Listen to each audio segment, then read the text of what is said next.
So, I titled the talk today, Don't Be a Sponge. Don't be a sponge, be a funnel. Yep, that's the only funnel I could find at home. So I got an extra large funnel. Don't be a sponge, be a funnel. I'm going to start with a story about a friend of mine. This friend of mine, for 6 months, was dealing with so much, I'm going to just say it, so many situations in her life that it was becoming debilitating. In that 6-month period, her best friend died, made her transition. Her mother's health started failing pretty quickly. She was expecting the birth of her next new granddaughter. She was making a decision about what to do with her elderly mother. How do you go about getting her into a facility where she needs to be, but yet any of you experience this, but mom doesn't want to go? And so that stress of trying to get her where you know she needs to go, but she's saying no. But if she stays by herself, she's a fall risk all the time. But she's still saying no. Now include that now they have to put their dog down.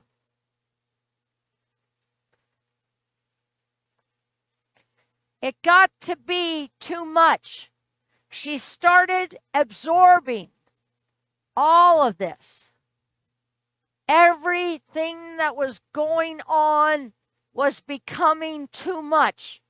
And she was a sponge. See if you can understand this. Have you ever felt like this, where you just are taking it on and taking it on? And I'll tell you, I'm one of those. I'm one of those ultra responsible people. You all have heard me say this. I was raised that way, right? Ultra responsible. And so I took it all on. And when you do that, you've become a sponge. And as I have taken on all of this, this sponge has become so heavy that I can't deal with it anymore. And I begin to shut down. I begin to get depressed. I begin to act out, and not in a positive way. The key to life, the key to this that nobody taught me about, was there's a funnel. And when you start to absorb this, it's okay. We all absorb it. But the problem is we hold on to it instead of letting it be a funnel, letting yourself be a funnel. That when this comes on and you soak it up and you soak it up, there is a funnel. When you become a funnel, you can pass it through you, not on top of you. Anyone relate to that in their life? Let me hear a honk if you can relate to that. A lot of us. And we still, many of us, I'm included, I still catch myself absorbing people. You know, Emerson said, most of the shadows of this life are caused by standing in our own sunshine. I'm going to repeat that. Most of the shadows of this life are caused by standing in our own sunshine. And how many times are we living and looking at the shadows when the sunshine is right there shining on us? You know, for me as a minister for 20 years, because almost 21 years ago, I was ordained as an interfaith minister. So I've been a minister for 20 years. I became a sponge. I became a sponge. I started taking on all the struggles, the sadness, the critical things that came to me as a minister. You know, people were dealing with tough stuff. And when you're in crisis, when you have a spiritual family, you go to your minister. That's exactly what, it's okay. That's expected, right? Now, as a minister in my early years, I became a sponge. I would take on everybody's feelings and emotions and crises and deaths, etc., etc. Oh, then add on 11 years ago, I became the minister of this church, which also took in, I'm now CEO of the church, of a church that has no money, no savings. Oh, I took it all in, and I could hardly hold myself up.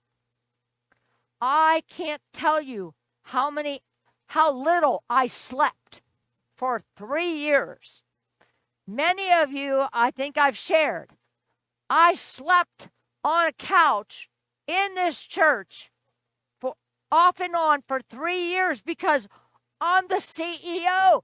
I got to figure out how we can get out of this debt. Nobody trained me.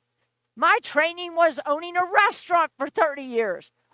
Oh my goodness, what did I take on? I was not functioning very well. I hid it pretty well. Most of you didn't see it, but those who lived with me saw it and saw that I wasn't sleeping. But I'm going to tell you, I took this all on and it wasn't healthy. And I also learned many years ago, literally 20 years ago, as part of my training in ministerial school, was if you're going to be a minister, then you better be getting counseling for yourself on a regular basis. And the day that you quit getting counseling is the day you need to stop being a minister. I took that to heart. But remember, I was raised to be ultra responsible and take it all on for you because that was my job, I thought. I'll take your pain on and help you carry the burden. But the problem was, it took a lot of coaching for me to learn that I can take it, but I don't have to hold it. I can be with you. I can help carry the yoke, but I don't have to take it all on and make it my own. Being a funnel is being a healthy minister. Being a funnel is a healthy way to do your life. But it's not easy, especially if you were raised like me, right? I had a wonderful example. My mother she took it all on for so many people. And I would have said, and she is, God love her, bless her soul, was a very loving person. But I saw what it did to her in her health. And I saw what it did to her emotionally. And it wasn't good. It wasn't pretty. I'm continually working to keep learning how to be a funnel. You know, I read this, and it's by not the Dalai Lama. There are many lamas out there. And this is by Lama Ole Nadal, I think is how you pronounce his name. And he says, stubbornly, this is a little hard to wrap your head around. Stubbornly, in remaining what is happening here and now, we stop feeding the source of anxiety, and they dry up by themselves. Now, I was confused about that first word, stubbornly. What? But I get it. Okay? To remain in the here and now, you have to have some stubbornness. You've got to be stubbornly committed to staying in the here and now. And when you stay in the here and now, you stop feeding the sources of anxiety, and they dry up by themselves. This is another way of saying what Eckhart Tolle wrote a book about, the power of now, the new earth. There are many of our masters that keep talking about present moment, present moment. Oh, I love Pope Francis. He's all about it too. And in case you didn't hear the news blast, that Pope Francis has now verbally honored all ways of love, all forms of love. Yes, he's not going too far with it, but he's acknowledging that God loves everyone. I want to share with you another, to me, an example of a funnel story. I got quite a few stories here, but they were just so good. This is titled What Happens When You're on Your Way to Somewhere Else. And this is a minister colleague of mine, and he was on his way to do a funeral. And of course, he's watching his time, and he's getting in traffic. And he's like, oh, great. Watching the clock, and there's more and more. Oh, they're going, 20 miles an hour. Now it's down to 10. Now he's down to 3 miles an hour. And now he starts noticing there's people all over the sidewalks. And he's like, what in the world is going on? I'm never going to get to this funeral in time. And now he hears a band in the background and realizes he is in the middle of a parade. He's in the parade. He's not back in the back. He ended up in the parade. So what did he do? So there he was, aggravated, took it all in. What am I going to do? The people are waiting at the funeral home. What am I supposed to do, right? And then he realized there's nothing he can do. So he let it pass through him. And he enjoyed the parade. Don't be a sponge. Be a funnel. He could have just been cussing everybody out the whole time and been miserable. It's a choice, isn't it? There's another one about a police officer. It's a true story of a Cincinnati police officer. Oh, I'm going to dry my hands here. He was sitting in his patrol car in a parking lot when an unexpected goose started pecking at his driver's door and honking. And he's like, oh my gosh, what am I supposed to do, right? Pecking, pecking, pecking. So he started honking his horn thinking that would scare her. Nope, that didn't work. She walked about 10 feet away. And she came back and started pecking at his door again. Honk, honk, honk. He's like, I got to do something here. But any of you know, if you ever gotten close to a goose, especially a mother goose, they are mean, right? And so he calls for backup. This is true story. Cincinnati police officer. He calls for backup. A female police officer shows up. And so now between the two of them, they feel like they can do something.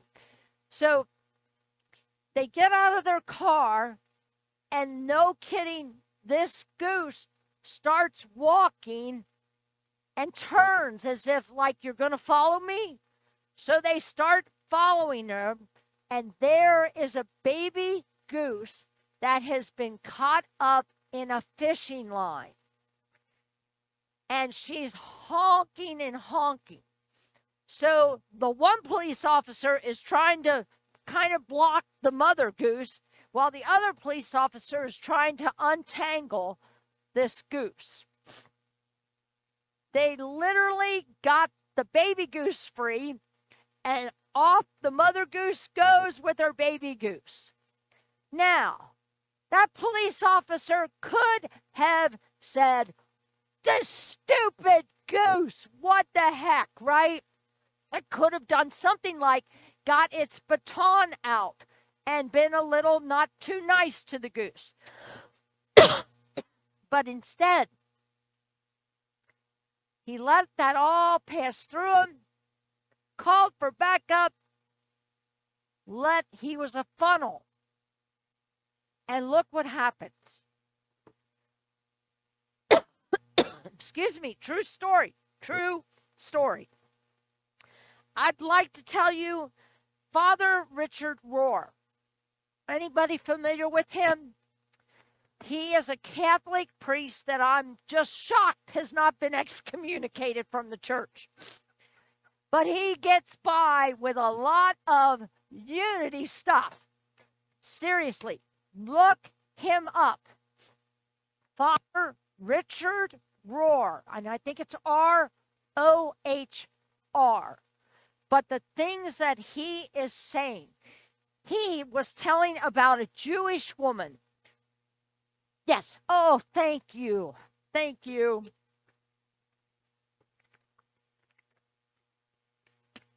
He's telling about a Jewish woman who suffered so much injustice in the concentration camp, and she was a survivor.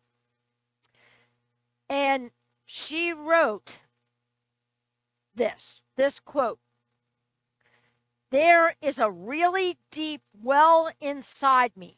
She wrote this while she was in the concentration camp. "And in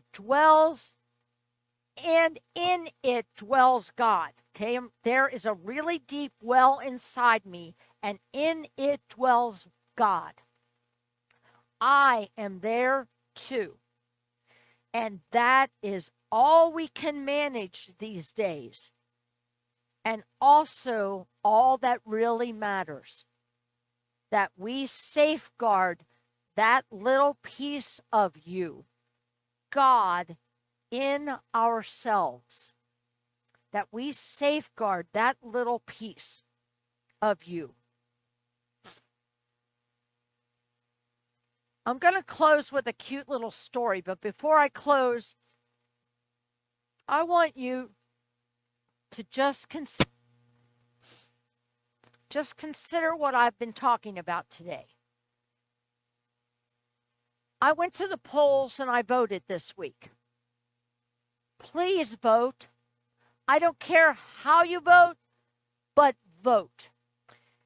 But I go to the polls and I had a great experience. But I want to tell you, I did not take a video of this part, but I did take a video of the people in line.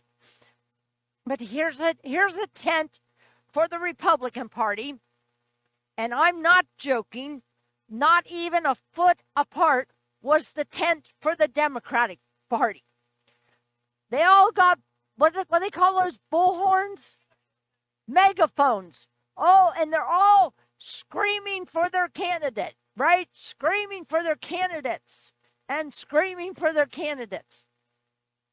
What I watched was nobody screaming at each other. Nobody going all in the lines. Nobody screaming at each other.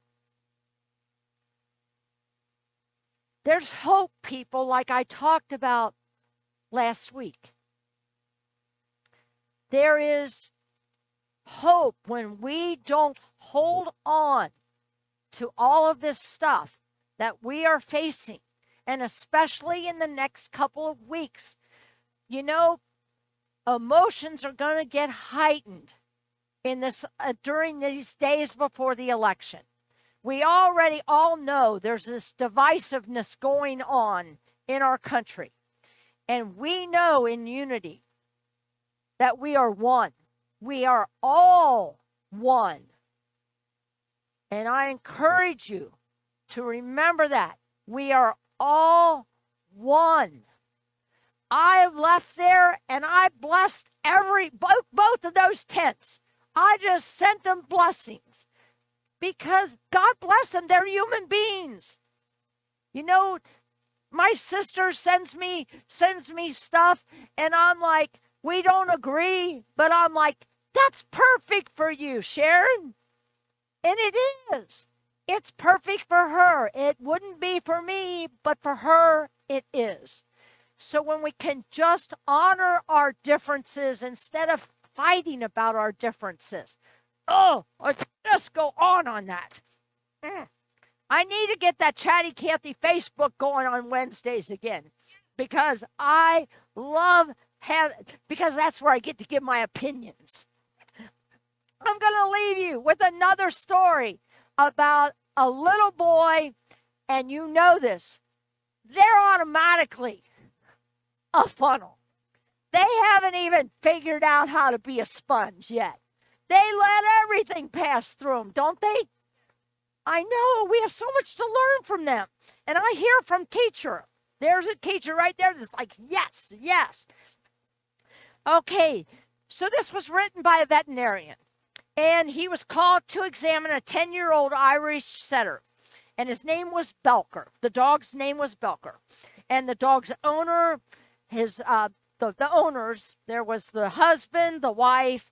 They had their little boy. He was 6 years old. Or no, 5. He was 5. And his name was Shane. So they were all, of course, extremely attached to their dog Belker. And they were hoping for a miracle because he was older and he was sick. So the veterinarian examined him and found that the dog was dying of cancer. And he told the family that there was no miracle here left for Belker and that he offered to perform the euthanasia procedure for the old dog and that he would come to their home and do it. They made arrangements for the next day, and the mother and father decided that they would allow their 5-year-old to be there as well to witness that. And then that he might learn something from that experience, to watch how peaceful to be able to let your animal go. So the next day, the veterinarian says that his throat is tight, his chest is tight. He doesn't like having to do that, but he saw the dog and the family was surrounding them. But he noticed that Shane, the little 5-year-old, was calm. Everybody else was emotionally like crying and upset. And this little boy seemed to be calm. And as the dog transitioned, of course, the mother and father were bawling, and Shane still is calm. And he seemed like he was accepting it without difficulty. And so they sat together for a while with the dog who had transitioned, and they were, saying that this was sad and that, why is it that animals' lives are shorter than human lives? Why does a dog only get 10 years? And Shane pops up, this little 5-year-old, and says, I know why dogs live shorter than people. And of course, everybody was like, what? And what came next out of this little boy's mouth was, people are born so that they can learn how to live a good life. Like loving everybody, he said. Loving everybody all the time and being nice. Right? People are born so that they can learn this stuff. Well, dogs already know how to do that, so they don't have to stay around as long. Out of the mouth of a 5-year-old is the truth. How long is it going to take for us to learn how to be good and kind and compassionate? I don't know if any dog lovers out there, but that's all my dog wants. And that's all my dog gives me. Then there's no question about it. Even when I forgot to give him breakfast, he's still wagging, licking. It's just,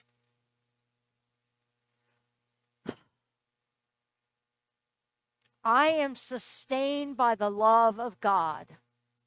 You are sustained by the love of God. You don't need to be a sponge anymore. You can take it, but let it pass through. Be compassionate. Be there for people. Take it, but then let it pass through. You don't have to hold on to it. As I close with namaste, which means the Christ in me truly sees and honors that Christ's presence in each and every single one of you. Namaste.